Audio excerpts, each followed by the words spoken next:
Salut à tous.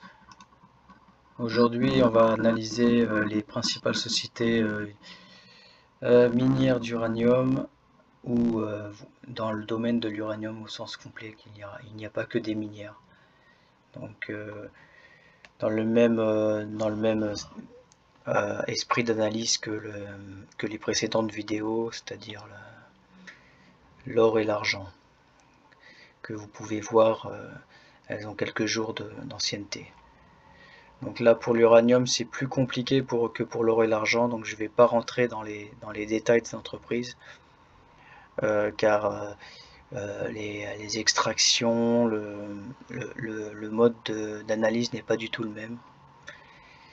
Et néanmoins, d'après les données de comptabilité, les données financières des entreprises, ainsi que les analyses, on peut quand même avoir une vision globale quand même de la valeur des entreprises. Je traiterai les principales entreprises cotées aux États-Unis et au Canada, mais la plupart aux États-Unis. Bien qu'il y ait des entreprises cotées en Australie, beaucoup d'entreprises cotées en Australie qui sont intéressantes, mais comme je l'avais précisé dans les anciennes vidéos, il y a des frais de courtage, souvent dans la plupart des plateformes qui sont très élevés pour l'Australie, et il y a aussi beaucoup moins d'afflux de liquidités. Mais ça peut être intéressant mais il faut vraiment s'y connaître, hein, parce que il y a des grosses entreprises intéressantes en Australie mais il faut vraiment connaître le secteur pour pouvoir être sûr qu'elles fassent vraiment mieux que les entreprises qui sont aux États-Unis et au Canada, en Amérique du Nord, qui sont déjà les principales capitalisations sont présentes là-bas. Les potentiels de hausse sont plus importants et sont très diversifiés également. Donc en Amérique du Nord, il y a largement de quoi faire. Il y a aussi évidemment la plus grosse entreprise qui est Kazatomprom, une entreprise kazakh, mais qui n'est pas cotée aux États-Unis. Elle est cotée en Angleterre et dans d'autres bourses mineures, c'est la plus grosse entreprise d'extraction d'uranium mondiale, qui a une valorisation intéressante. Mais voilà, ça peut être intéressant si vraiment vous voulez pas prendre de risques. C'est peut-être l'entreprise qui a une entreprise assez value, c'est-à-dire qu'elle n'a pas des rapports très élevés, elle n'est pas très chère par rapport à ses bénéfices. Et il y a aussi une entreprise aussi cotée à Londres, qui est dans le courtage d'uranium, qui est Yellow Cake. Il y a plusieurs. C'est une entreprise intéressante qui a eu une belle progression depuis. Comme vous pouvez voir là sur Yahoo Finance, voilà, c'est parce que je vous montre ces entreprises, mais sur Yahoo Finance, il y a beaucoup de cotations différentes, donc c'est compliqué de trouver celle qui est vraiment la bonne. Il faut vraiment trouver le bon sticker, je pense que c'est celle-ci. Donc Yellow Cake, qui est une entreprise aussi, comme vous pouvez le voir, avec une capitalisation assez faible, 1 milliard, et une rentabilité intéressante. Mais voilà, les bénéfices, vous voyez que l'entreprise est vraiment extrêmement abordable par rapport à ses bénéfices. Mais elle n'a pas la même potentiel de valorisation que les minières, forcément, parce qu'elle n'extrait pas elle-même l'uranium. Et en plus, elle n'est pas cotée aux États-Unis.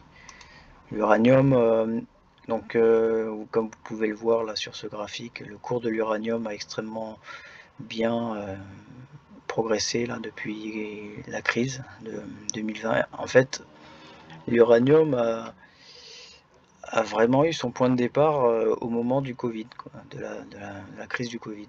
C'est là qu'elle a commencé à grimper. Donc elle a grimpé jusqu'à l'an dernier où elle a dépassé les 100 $. Les 100 $ la livre, c'est l'unité de mesure, mais elle n'est pas encore à ces niveaux qu'elle avait atteint dans les années 2000, donc 2007-2008, quand elle avait dépassé les 130 $. Bon, il y avait un bull market, un super cycle là, jusqu'à 2011 sur les matières premières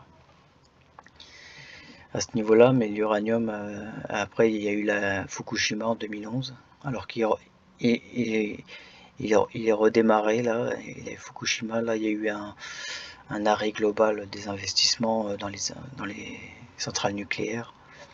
Ça a duré quelques années, ça s'est tassé, et puis là ça revient en poupe. Même si le nucléaire est une énergie propre et une énergie de qualité, elle bénéficie paradoxalement de la propagande pour le climat, enfin du narratif anti-énergie fossile, puisque c'est une énergie propre, même si c'est controversé, c'est pas, mais les principaux pays, la Chine investit énormément, par exemple dans de nouvelles centrales nucléaires. C'est ce qui est souvent répété dans les chaînes anglophones spécialisées dans les matières premières, que la Chine et ainsi que d'autres pays commencent à se remettre dans cette filière. Donc là, le cours de l'uranium n'est pas une matière première extrêmement rare, mais ses coûts d'extraction sont assez élevés. C'est pour ça que les valorisations des entreprises minières sont assez compliquées, parce qu'il y a une extraction très élevée du fait de la radioactivité du minerai. Donc il y a toute une réglementation qui accompagne son extraction, et ainsi que le système de stockage, les systèmes de contrat. Parce que même si l'uranium, par exemple, a touché les 100 $ l'an dernier, de nombreuses entreprises n'ont pas profité de cette hausse, puisqu'ils ont vendu à des cours beaucoup plus bas leurs prochaines extractions. Donc c'est des contrats qui se font en avance. C'est pas du tout la même liquidité que dans l'or, enfin dans les matières, les métaux précieux par exemple, ou le cuivre. Donc on va commencer. Donc là on va commencer par Cameco, c'est la deuxième plus grosse entreprise mondiale, une entreprise canadienne, mais qui est cotée également aux États-Unis. Donc là sur son cours de bourse, vous pouvez voir qu'elle est actuellement à 41 $, 42 $, et elle a connu une forte progression là depuis 2020. Vous voyez qu'elle était autour de 7-8 $, donc elle a fait x6, et même au cours actuel, c'est-à-dire que même quand elle avait atteint les 56, elle avait fait x8. Néanmoins, on peut remarquer que c'est pas parce qu'elle fait x8 qu'elle est survalorisée, puisque l'uranium en lui-même a fait x4. Une entreprise qui a quand même une valorisation de 20 milliards. Donc c'est une grosse entreprise, une entreprise qui n'est pas la plus risquée, parce qu'elle produit énormément.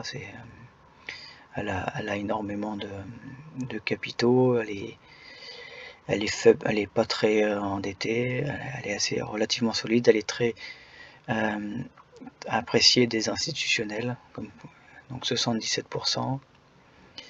Les analystes aussi, je pourrais aussi l'analyser, voir s'il y a plus d'analyse là-dessus. Comme vous pouvez le voir, elle est plutôt bien appréciée, avec globalement c'est une entreprise, si vous voulez investir dans l'uranium, enfin il n'y a pas de conseil d'investissement bien sûr, mais pour quelqu'un qui va investir de façon prudente dans l'uranium, et en Amérique du Nord, aux États-Unis. Donc là sur des plateformes qui proposent même des leviers, hein, si vous voulez, comme elle est assez grosse, il y a beaucoup de produits dérivés qui proposent des turbos Après, c'est une entreprise à garder sur du long terme parce qu'il y a de nombreuses fluctuations, comme vous pouvez voir. Là, par exemple, moi-même, j'en ai fait l'expérience douloureuse, c'est qu'elle est passée de 55 à 35 pendant le carry trade. Donc, elle a quasiment perdu, quasiment 40%, plus de 40% hein, en quelques jours. Donc même si c'est un mastodonte de l'uranium, c'est quand même une entreprise qui peut dévisser fortement. Mais néanmoins, elle est relativement, elle a une vraie valeur, donc elle est rachetée, lorsque les baisses sont vraiment importantes. Elle trouvera des acheteurs. Elle a connu 2 phases haussières, donc en 2020 jusqu'à 2022. Donc elle est passée quasiment de 8 à 30, 8 à 25. Donc elle a fait son x4, x5 là. Non, oui, x4. Enfin, x3, x4 en 2 ans. Et là, à nouveau, elle a connu une baisse. Parce que, par exemple, on a tendance quand on voit un cours progresser, on l'achète et on attend. Mais là, par exemple, on attend quasiment 2 ans sans qu'il se passe rien. Et là, par exemple, là, elle double, elle fait plus que doubler en l'espace de 6 mois. Donc c'est une entreprise, voilà. Donc Kazatomprom, des revenus. J'ai oublié de regarder ça, les revenus sont réguliers. Par contre, vous voyez qu'elle est fortement valorisée, mais ça c'est normal parce que les gens sont optimistes sur les cours de l'uranium, donc ils valorisent beaucoup plus la société. De nombreux analystes pensent que l'uranium dépassera les 100 voire plus, ce qui ne veut pas dire que l'entreprise sera forcément plus valorisée si l'uranium monte, puisqu'il y aura beaucoup d'autres exploitations qui deviendront rentables et qui se remettront en fonctionnement.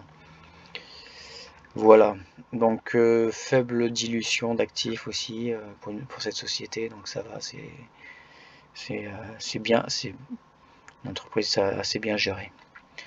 Deuxième entreprise, côté aux États-Unis, NextGen. Grosse capitalisation également.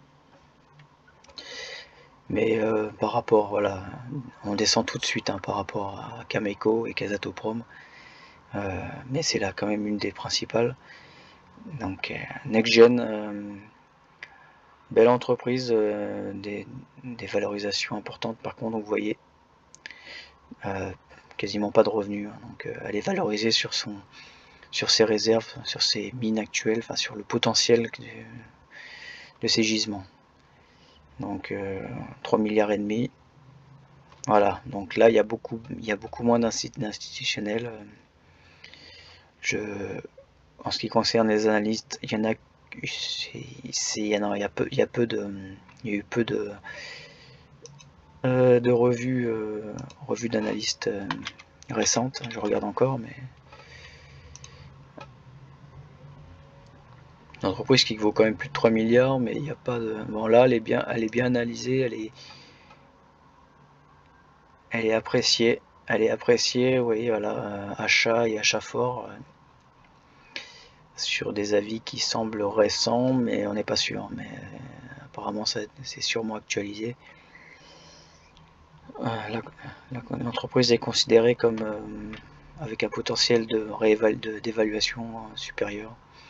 Surtout qu'actuellement, bon là, elle a été bien rachetée. Hein, vous voyez aussi sa progression, c'est important de regarder. Hein, donc elle a fait x10 hein, après le Covid, depuis le Covid, jusqu'à pendant 2 ans, jusqu'à même,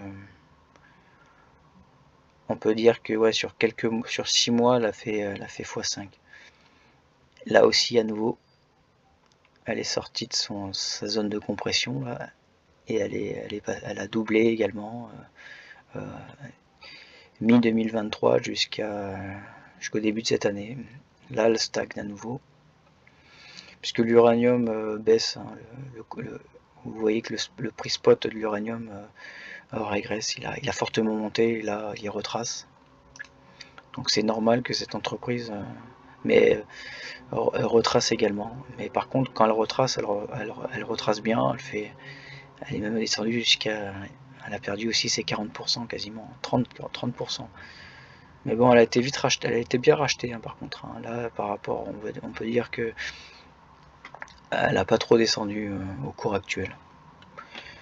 Mais voilà, c'est pas l'entreprise la plus intéressante hein, selon moi. Et il y a une dilution quand même régulière d'actifs assez important, 10% depuis 2 ans, plus de 10%, plus de 10% des émissions de nouvelles actions. Donc ça fait baisser le prix forcément. Donc comme ils n'ont pas de revenus là, ils sont obligés de s'alimenter d'une autre façon. Donc c'est pour ça qu'il faut faire attention avec ces entreprises. Avec les matières premières, c'est un peu comme dans les cryptos, même si c'est moins fantaisiste. Enfin, je dis pas que c'est fantaisiste, mais c'est moins spéculatif. Il y a quand même quelque chose de sérieux, d'industriel, il y a une vraie relation avec la vie réelle, avec l'électricité, c'est vraiment très connecté à la vie réelle. C'est cyclique aussi, mais pas que. Donc là, vous voyez que l'entreprise se sert des nouveaux actionnaires, se sert sur les actionnaires en quelque sorte, hein, puisqu'elle elle crée de nouvelles actions. Donc ça, c'est pas top, hein. C'est pas génial. Et en plus, elle est chère. Enfin, elle vaut quand même 3 milliards. Donc une entreprise qui vaut 3 milliards absorbe beaucoup plus les liquidités hein, en cas de forte hausse. Voilà. Ensuite, Uranium Energy Corp, une entreprise aussi très très volatile, hein, très volatile. Et est-ce qu'elle est appréciée? Je pense qu'elle est appréciée, c'est une entreprise américaine. Il me semble que c'est une entreprise états-unienne avec qui est considérée comme intéressante par les analystes. Voilà. Mais oui, là, oui, ouais, c'est bien parce que là il y a eu une actualisation, donc c'est positif, mais c'est pas extrêmement positif, c'est juste positif. C'est intéressant quand même. Mais sinon, 2 milliards de capitalisation. Donc là aussi, elle est détenue par les pros, par des institutions. Enfin, souvent c'est des ETF. Hein. Il y a des ETF hein, qui existent sur l'uranium. Hein, vous pourrez regarder. Il y a URA, il me semble. Je connais pas les noms et les codes ISIN, mais il y a URA-NM, un truc comme ça. Des ETF qui permettent de jouer l'uranium. Et il y a aussi, vous avez aussi des ETF sur le prix spot de l'uranium, Sprott aussi en l'occurrence. Donc là 70% des instituts, mais c'est normal, c'est une entreprise américaine, donc les instituts sont sont davantage intéressés. Alors qu'est-ce qu'on peut dire sur cette entreprise? C'est qu'elle a des revenus faibles, elle a des revenus, elle n'est pas endettée, mais elle est déficitaire, donc déficitaire ça veut dire qu'elle est oula, ouais, forte dilution d'actifs, hein, surtout l'an dernier. Elle a ouais, forte dilution, ouais, on est à plus de 20 ou 30% de dilution. Donc, drapeau rouge, hein, un petit drapeau rouge là-dessus. Donc c'est normal, elle gagne pas d'argent, donc elle se sert aussi des actionnaires. Évidemment, on en parle, dans les chaînes anglophones, beaucoup ils parlent d'uranium, et énormément de vidéos là-dessus. Ils omettent de parler de ce détail. Souvent parce qu'ils interviewent des patrons des sociétés comme celle-ci. Et en général, c'est pour vendre au public hein, les actions. Je trouve que c'est pas extrêmement honnête, mais bon, c'est évidemment, ils disent que c'est pas un conseil en investissement. Donc là, l'entreprise est très volatile, mais bon, elle a aussi connu sa forte hausse après la pandémie, donc elle est passée, elle n'a pas énormément progressé x5. Après, ce qui est bien, c'est qu'elle a baissé, elle est à 2,5, et là, elle a fait x3, hein. Donc l'an dernier, à ce moment-là, il fallait vraiment le savoir. Comment on pouvait le savoir? Est-ce que ça suivait le prix spot? C'est intéressant de le savoir, ça. Ça peut s'analyser sur TradingView.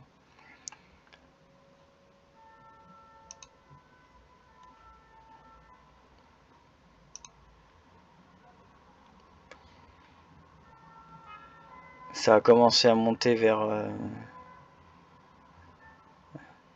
août.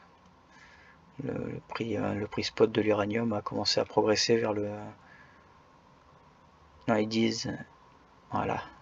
Ouais, vers fin juin, enfin pendant l'été 2023. Il faudra que je regarde pour voir si vraiment il y a eu une indication. En tout cas, voilà, quand elle a progressé, voilà. Mais là, elle retrace et elle a perdu quasiment 50%, forcément, avec une dilution et tout ça. Et c'est très... c'est des entreprises aussi qui sont très shortées, hein. Forcément, parce qu'elles n'ont pas de revenus, donc elles sont fragiles. Vous voyez, elles sont très volatiles, donc elles sont... Voilà. Donc sur un point bas, ça peut peut-être se jouer. Après, il faut regarder... je pourrais analyser, si ça vous intéresse, la solidité de l'entreprise, savoir s'il est... mais ça demande un travail plus important. Et je ne suis pas investi dans les sociétés que j'ai énoncées. Il y en a une ou deux sur lesquelles je suis investi, mais et sur peu de capital, donc ça c'est négligeable. Voilà.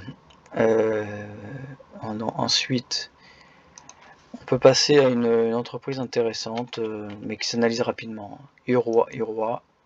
Uranium Royalty Corp, une entreprise de royalty qui existe depuis 2020, ça qui est bien. Et elle a aussi connu une forte progression, hein, après la crise. Donc elle a fait x5. Il y a eu mieux, mais depuis, elle a retracé. Elle est redescendue quasiment, elle a fait x2 depuis le début. Donc, et là, elle a remonté, elle a fait même pas x2. Donc elle est pas extrêmement volatile, hein. Elle est plutôt stable, parce que quand elle baisse, ouais, elle baisse quand même. Mais là, elle avait baissé même avant cet été, là, le crack, le mini crack. L'entreprise royalty, c'est-à-dire qu'elle a des parts sur des exploitations, elle a investi sur des exploitations, et elle tire un pourcentage des extractions. Donc elle est diversifiée et elle est peu exposée enfin elle est exposée sur beaucoup, elle est beaucoup plus diversifiée, donc elle est moins fragile. Elle est plutôt antifragile par rapport aux autres entreprises minières. Donc elle a des revenus réguliers, elle n'a pas de dette, puisque c'est une entreprise qui investit, donc elle pourrait s'endetter, mais elle est relativement solide. Par contre, c'est une petite capitalisation, 300 millions. Elle est moins risquée, mais les instituts ne l'apprécient pas trop, mais les insiders, j'aurais dû vous le dire aussi, mais vous pourrez regarder par vous-même, c'est important aussi de regarder si l'administration interne est bien investie dans ses propres actions. Et une dilution 20% l'an dernier quand même, c'est important, mais bon, voilà, c'est dans la moyenne. Ensuite, fission. Alors là, je vais l'analyser rapidement parce qu'elle n'est pas sur le NYSE, elle n'est pas sur les États-Unis, elle est uniquement au Canada. Quoique, elle n'est pas cotée partout. Ah, non. Non. Elle n'est pas sur ce site en tout cas. Fission Uranium, une entreprise aussi qui peut être intéressante, qu'il faut analyser. Côté au Canada, entreprise qui est considérée comme intéressante par beaucoup d'experts du secteur. Donc là où, comme vous pouvez le voir sur les analyses globales, mais je ne peux pas en dire plus. Si je pourrais l'analyser sur Yahoo Finance, là.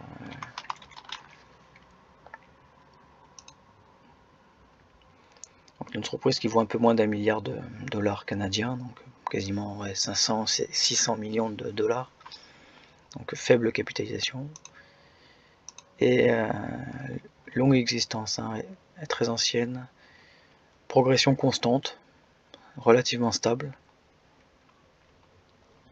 chiffre d'affaires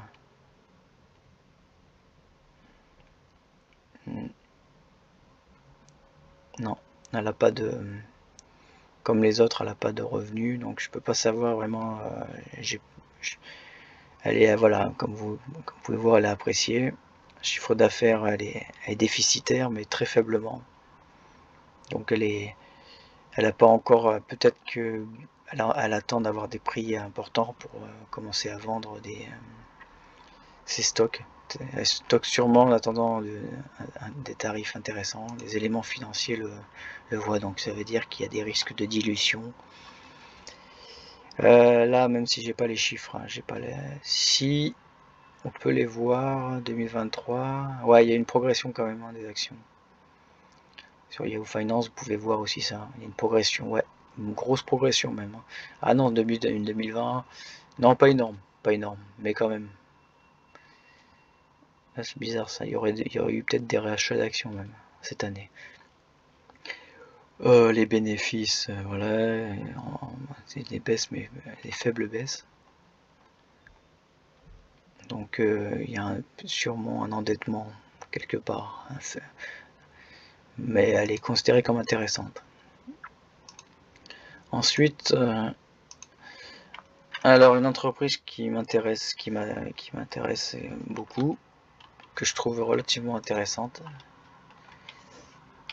c'est UR Energy, donc petite capitalisation mais revenus, il y a des revenus, bon, il y a une exploitation actuelle, elle est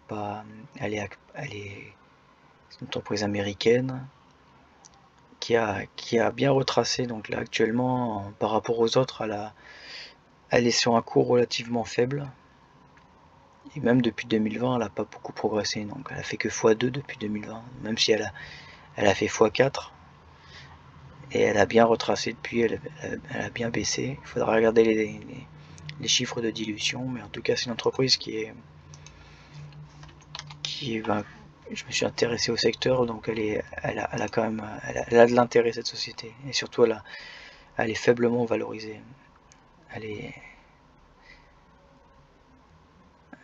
J'ai pas les analyses là-dessus, je vais voir ça sur Yahoo. UR Uranium. Oh putain. UR Énergie, pardon. Donc UR Énergie, elle est aussi cotée au Canada. Voilà, elle est appréciée. Globalement, elle est considérée comme une action à acheter avec pour les objectifs de prix. Ça veut rien dire du tout. C'est du pifomètre. Voilà, capitalisation faible. Et on va regarder. Donc voilà, les instituts, ils en ont quand même, hein, plus de 50%. Insider, même s'il y a eu des ventes récentes, hein, des insiders. Des ventes il y a quelques mois, donc, et pas des grosses ventes, hein, donc c'est pas. Mais bon, ça, ouais, en juin ils ont vendu, mais est-ce qu'ils ont vendu, est-ce qu'il y a une dilution importante? Il y a une dilution, ouais, une dilution comme les autres, hein, 10 à 20%. Même cette année, ils ont continué à diluer, hein, ça c'est pas top. Les insiders, souvent, ça serait intéressant de savoir s'ils ont vendu avant ou après la dilution. J'aurais tendance à penser que c'est avant. Mais l'entreprise, voilà. Est-ce qu'elle est endettée? Non. Voilà, c'est aussi ça qui m'intéressait. Faible endettement. Faible endettement, les mines sont intéressantes. Et elle est cotée aux États-Unis. Donc aux États-Unis, il y a tous il y a toute la liquidité, hein, donc, et quand c'est une petite capitalisation, ça m'intéresse parce que le potentiel est important. Surtout que, voilà. Ensuite, alors Global, ouais, mais celle-ci, je suis pas un fan, hein. Global Energy, je sais pas si elle y est, mais non. Mais je préfère pas en parler des entreprises qui a eu des déboires là, parce elle avait des mines au Niger.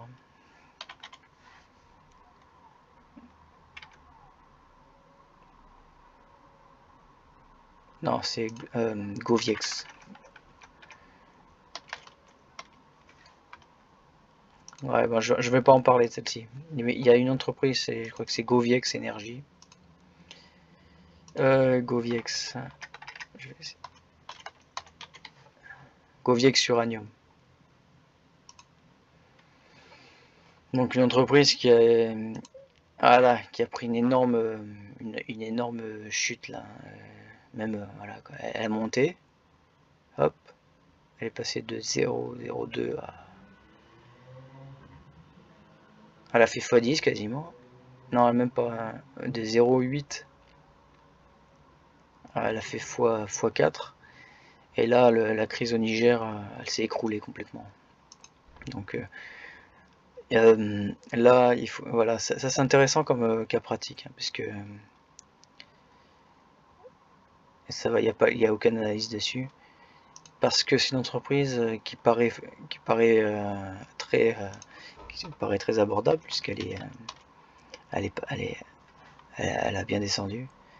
Mais en fait, en réalité, c'est une entreprise très risquée, parce qu'elle est elle est sur une zone géographique instable, et elle a dû perdre sûrement des droits ou des mines carrément, enfin en tout cas des ressources, hein. Voilà, et, les analyses vont vous dire que c'est une entreprise qui est extrêmement survendue, hein, qui a un potentiel de rattrapage extrêmement important, mais là il n'y a qu'un seul analyste, donc ça veut absolument rien dire. 400%, ça peut être un piège, hein, pour un investisseur, hein. Il se dit que, enfin ça m'est arrivé au début, hein, en tout cas, quelqu'un aura tendance à croire que l'entreprise vraiment au niveau où elle est vraiment, elle est cadeau. Mais non, c'est loin de là, on est loin du compte. Ensuite, une entreprise aussi très intéressante, encore énergie. Je pense que je les ai pas toutes étudiées, mais j'aurais traité les principales. Ah si, il y en a une encore que je vais étudier, que j'y pense à l'instant là. D'ailleurs, je vais faire encore et ensuite je la ferai la dernière. La dernière qui m'a beaucoup pris la tête, hein. En tout cas, encore une entreprise intéressante, faible capitalisation, des revenus, mais bon, aucun endettement, des instits dessus, entreprise américaine. Il me semble que les gisements sont vraiment diversifiés, mais il y a peut-être des parties en Afrique, mais je ne suis pas sûr. Encore énergie. Alors qu'est-ce qu'ils en pensent?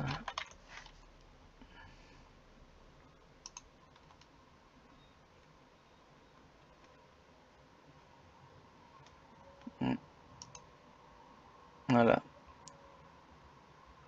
Une entreprise considérée comme correcte, sans plus, il n'y a pas beaucoup d'analyse parce que c'est une faible capitalisation. Mais elle est considérée comme solide, hein. Pas d'endettement, 40% d'institutionnel, il n'y a pas eu de vente d'interne. Et dilution, ouais, il y a une dilution quand même, ouais, une dilution importante là depuis 1 an et demi. Ouais, on a quasiment doublé, hein. Pas génial ça, mais c'est normal puisqu'elle est, elle a pas de revenus actuellement donc elle se paye sur les actionnaires. Mais l'entreprise est considérée comme intéressante,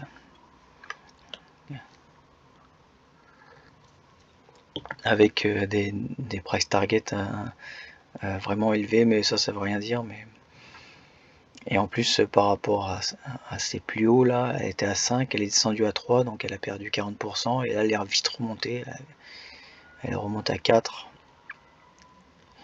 Et elle a des courbes assez propres, hein. Quand ça monte, quand ça baisse, mais régulière. C'est régulier, hein. Vous voyez que c'est assez propre, hein, comme courbe. Elle n'est pas très risquée, même si c'est une petite capitalisation et qu'elle dilue beaucoup, mais ça pour la dilution c'est pas terrible, hein, j'avoue, mais peut-être c'est une entreprise enfin, de ce que je connais qui est intéressante. Alors ensuite, pour terminer, une entreprise assez intéressante aussi, Energy Fuel. Alors vous voyez que le cours il est moins propre, hein. Non, je vais rester sur parce qu'on peut comparer. Vous voyez là, en 2010, elle valait 20, elle est passée de 20 à quasiment à 1, quasiment à 1 en 2020. En 2020, c'était vraiment le moment en fait, hein. C'est dommage, je me suis intéressé à ce secteur en 2021, mais en 2020, c'était là où il fallait investir. Il fallait connaître, si on connaissait le domaine, là, c'était au ras des pâquerettes pendant 5 ans. Évidemment, tout le monde était sur la tech, et ça, c'était vraiment au plus bas, hein. C'était en 2020, après les élections américaines, c'était assez dommage, hein, parce que là, il y avait des gros potentiels, hein. Toutes les actions uranium ont fait entre x5 et x10. Pareil pour les actions pétrolières de petite capitalisation. Et même certaines ont fait x50. Après, des rendements de crypto, quoi, quasiment. Donc Energy Fuel aussi, une entreprise qui vaut presque 1 milliard, américaine. 50% d'instit. Un peu d'internes qui contiennent pas d'endettement. Alors pas d'endettement. Et les revenus sont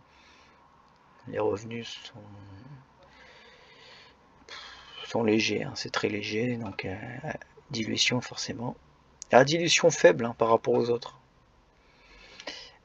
Il y a aussi un autre point à dire sur cette compagnie, c'est que c'est une entreprise qui fait pas que de l'uranium, elle fait aussi des terres rares. Donc on voit que l'action ne s'est pas énormément appréciée là depuis l'an dernier, parce que les terres rares ont baissé. Le cours des terres rares ont baissé depuis. Alors que donc elle est valorisée sur deux secteurs. Et elle est actuellement très faible, hein, parce que les revenus elle est déficitaire. Et et en plus elle est shortée, elle est très shortée, hein, donc et voilà, les instits, même les instits, ils sont négatifs dessus. Donc j'imagine que là, il n'y aura pas beaucoup de... J'ai vraiment eu des avis contradictoires. On sait vraiment pas ce qu'elle vaut, cette société. C'est compliqué de savoir. Donc, quand c'est compliqué, pour quelqu'un qui connaît pas, vaut mieux éviter, hein, voilà. Dans toutes les actions uranium ont quasiment toutes des buys ou des strong. Donc celle-ci, c'est mitigé. Même depuis cette année, c'est mitigé. Moi, j'ai perdu de l'argent là-dessus, hein. Je suis parti de cette action. Voilà, je pense que j'en ai fini, hein, avec ces actions, entreprises. Qu'est-ce qu'il y a d'autre? Il y en a peut-être d'autres entreprises, mais je les ai pas. Il me semblait qu'il y avait Global, un truc comme ça, mais non, UEC. Non, je pense que n'hésitez pas si vous avez envie de me suggérer d'autres actions à étudier dans le secteur, si j'en ai oublié. Il y a évidemment des toutes petites capitalisations, hein, ouais, que je vois pas là-dessus. Il y a des mini caps, hein, qui valent moins de 100 millions et qui sont parfois intéressantes, mais pour un investisseur qui rentre dans le secteur, c'est risqué. Vaut mieux soit un ETF, soit des grosses entreprises ou des petites entreprises, mais vraiment très solides. En tout cas, prendre le moins de risques possible. Voilà, bon ben, je serai content d'avoir vos retours. À bientôt.